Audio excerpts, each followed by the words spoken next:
नमस्कार, मैं हूं श्री भूटानी। इस समय देखना शुरू कर चुके हैं आप वैभव क्रांति चैनल। इस समय मौजूद हैं भारतीय जनता पार्टी के पलवल क्षेत्र के नेता संजय गुर्जर, जो किसान मोर्चा के पूर्व जिलाध्यक्ष हैं और प्रदेश कार्यकारिणी किसान मोर्चा के सदस्य हैं।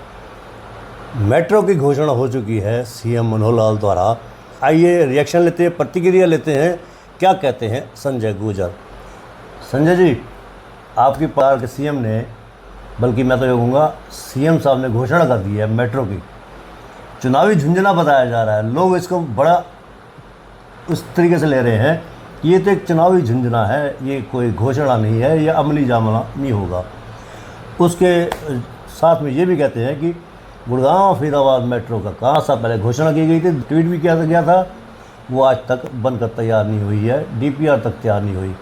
ऐसा ही हाल पलवल की बल्लभगढ़ से पलवल की मेट्रो का होगा। क्या कहेंगे आप? धन्यवाद भूटानी जी। मैं ये कहना चाहता हूँ कि जो मेट्रो का जो आज घोषणा करी है सीएम साहब ने, मेरा तो अंदर से दिल इतना खुश हुआ।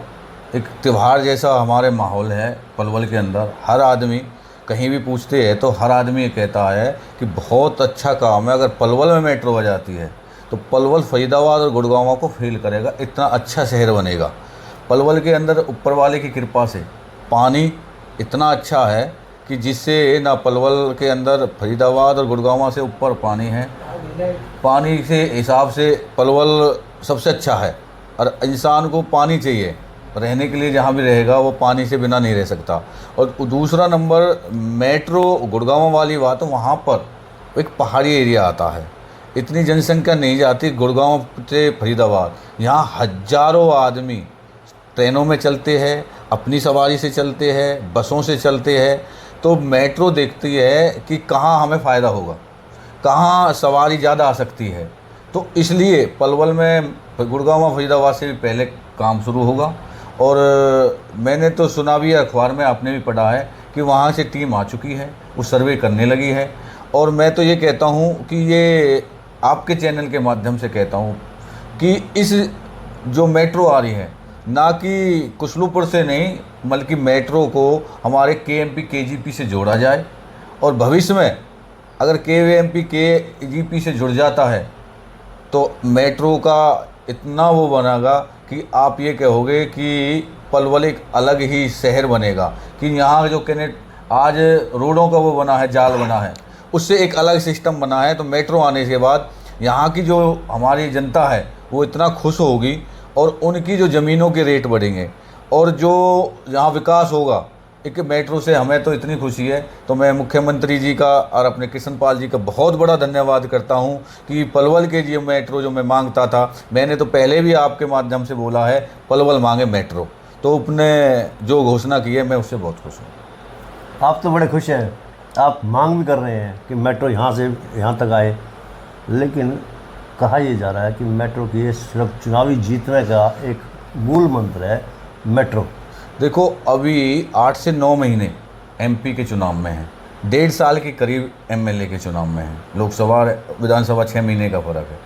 तो उससे पहले आपको काम दिखने लगेगा जब तो चुनाव ही नहीं लगेगा ना जी। भाई काम मौके पे होने लगे तो चुनाव ही नहीं लगेगा ना जी। कुछ विपक्ष का कहना है कि भाई ये चुनावी झुंझुना है, लेकिन सच्चाई तो ये है, झुंझुना तो पहले भी दे सकते थे हम। 2000 जो पहले 19 का चुनाव, उसमें तो हमने बोला ही नहीं। तो 2024 का चुनाव होगा, 101% केंद्र में बीजेपी सरकार बनेगी। इस पे किसी, अभी मैंने देखा था एक किसी कांग्रेस के नेता का, वो शर्त मानने के लिए तैयार है। मैं उस शर्त को मैं तैयार हूँ, कोई भी शर्त मान ले मेरे से आके, कांग्रेस वाला कोई भी आके मान लो, यहाँ सरकार बीजेपी की आनी है केंद्र में। उसके 6 महीने बाद उस समय अपने आप पता चलेगा क्या होना है। लगा दो कि आप शर्त, जगन डागर कांग्रेस के नेता हैं, उन्होंने शर्त लगाई थी कि 2 करोड़ रुपया दूंगा अगर कोई। मैं शर्त लगाने को तैयार हूँ, कोई दिक्कत ही नहीं। जगन डागर जी का मैं नहीं नाम नहीं, मैं तो कांग्रेस नेता मैं आपको बताता हूँ, मैं तैयार हूँ जी, बिल्कुल। की अहंकार की बात है। और जब किल्ली उखड़ती है ना, मैं कहता हूं कि कृष्ण पाल जी मेरे से 1-1 करोड़ की शर्त लगा लो। मैं किसान का बेटा हूं, मैं हूँगा 10-20 लाख का आदमी, किसान का बेटा हूँ। मेरे से शर्त लगा लें, अगर जीत जाएं, कृष्णपाल जी जीत जाएं, तो मैं फरीदाबाद छोड़ दूं। ये सब अहंकार की बात है। लोगों के हाथ में जिताना, लोगों के हाथ में जिताना और हराना होता है। अगर कृष्णपाल जी जीतने की बात करते हैं तो क्यों भागे फिर रहे हैं? बैठे वो जैसे पहले अपने 8 साल से घर बैठे रहे हैं।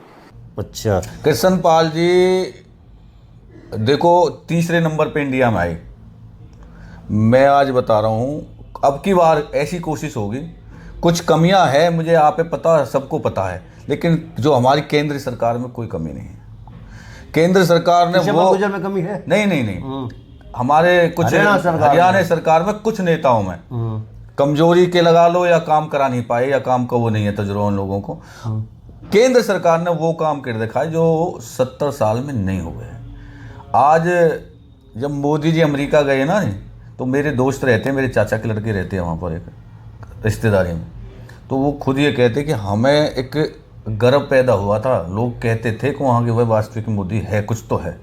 तो सच्चाई है, जो आज देश का नाम हो रहा है वो इंडिया में नहीं बाहर भी हो रहा है। कब तक मोदी के नाम पर जीत हासिल करते रहेंगे? क्योंकि अब लोग भी ये दोबारा से कहने लगे हैं, मोदी तो से बैर नहीं, कृष्णपाल गुर्जर तेरी खैर नहीं, ये कहने लगे हैं। देखो मोदी, अटल जी, आडवाणी जी, मुरली मनोहर जोशी, मैंने अटल जी के उसमें भी काम किया। मैं ऐसे कोई अब का नेता नहीं हूँ। मोदी जी जैसे नेता, बीजेपी के हर कार्यकर्ता में एक मोदी बैठा है, आडवाणी बैठा है और अपने अटल जी बैठे हुए हैं।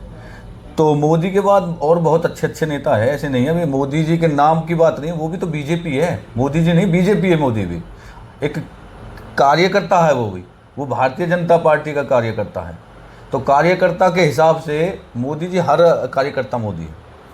कार्यकर्ता ही कहने लगे हैं कि कृष्णपाल गुर्जर को टिकट देने के बजाय विकल्प के तौर पर दूसरे नेताओं को भी आजमा लिया जाए। अगर मोदी के नाम से ही जीत हासिल करनी है तो टिकट तो किसी को भी दे दी जाए, वो ही जीत जाएगा। देखो समीकरण सब देखे जाते हैं, समीकरण जाति के भी देखे जाएंगे। पूरे ऑल हरियाणा में मैं आज आपके चैनल के माध्यम से कहता हूँ कि 10 लोकसभा में से क्या गुर्जर को टिकट एक भी नहीं मिलेगी क्या? तो वो लोग मिलेगी तो फरीदाबाद लोकसभा की मिलेगी। अब फरीदाबाद लोकसभा की मिलेगी, कृष्णपाल गुर्जर को मिलेगी। कोई भी शर्त वाली बात पहले कह रहा हूँ, फिर कह रहा हूँ, कोई भी आके शर्त लगा सकता, मैं लगाने को तैयार हूँ। क्या लगता है जो 2024 का चुनाव होगा तो मुद्दे कौन कौन से ऐसे होंगे जो सांसद के लिए लड़े जाएंगे? और सबसे बड़ी बात यह है कि पूर्व मंत्री करण सिंह दलाल ने भी दावेदारी ठोक दी है। अगर करण सिंह दलाल सामने होते हैं तो? देखो अगर करण सिंह दलाल सामने होते हैं तो पहले भी मैंने बोला है कि मैच में मज़ा आएगा। नहीं, वो कांग्रेस ने कहा दिन में तारे दिखा देंगे। नहीं, मैच में मज़ा आएगा। तारे तो कौन देखेगा ये नहीं, लेकिन मज़ा आएगा, ये गारंटी दे सकता हूँ। तो मानते हैं दमदार नेता करण सिंह दलाल? मैं किसी को दमदार नहीं, मैं आप कह रहे हो मज़ा आएगा। मज़ा ये आएगा, पिछली बार अवतार सिंह भटाना थे तो आपने कहा था कि एक तरफा जीत होगी। तो मज़ा ये आएगा कि क्योंकि उनको ये पता चल जाएगा, कांग्रेस वालों को, कि जो वो किल्ली मार रहे हैं, शर्त मारने को बोलते हैं कभी बोल, तो उनको मज़ा ये आएगा, उनको पता चल जाएगा। ये ऐसा तो नहीं है कि विधानसभा के नेता रहे हैं वो सिंह दलाल, आपकी तैयारी हो जाएगी, जमीन साफ हो जाएगी, करण सिंह दलाल रास्ते से हट जाएंगे? देखो मैं किसी कभी भी ऊपर वाला साफ करता है, जनता साफ करती है। मैं किसी अगर वो लोकसभा का चुनाव लड़ते हैं तो वो निश्चित तौर पर विधानसभा का चुनाव नहीं लड़ेंगे। उस सूरत में आप जैसे जो टिकट का सपना देख रहे हैं, ये तो अलग बात है, टिकट आपको मिलती है नहीं मिलती है, टिकट वापस फिर से दीपक मंगला को मिलती है। तो उस सूरत में आप लोग ये देख रहे हैं कि करण सिंह दलाल नहीं होंगे तो आसानी से जो भी दूसरा कैंडिडेट होगा उसको हराया जा सकता है।